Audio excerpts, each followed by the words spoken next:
Right ఇక ములుగు జిల్లా ఏటూరు నాగారం మేచర్ గ్రామ పంచాయతీలో కాంగ్రెస్ బీఆర్ఎస్ బలపరిచిన అభ్యర్థుల మధ్య పోటీ హోరాహోరీగా ఉంది. ఈ నేపథ్యంలో ఏటూరు నాగారం పోలింగ్ కేంద్రం వద్ద ఉద్రిక్త వాతావరణం నెలకొంది. కేంద్రం వద్ద ఘర్షణకు దిగాయి కాంగ్రెస్ బీఆర్ఎస్ శ్రేణులు.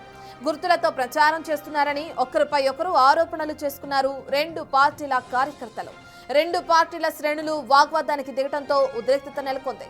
పోలీసులు కలగచేసుకుని చెదరగొట్టారు. Good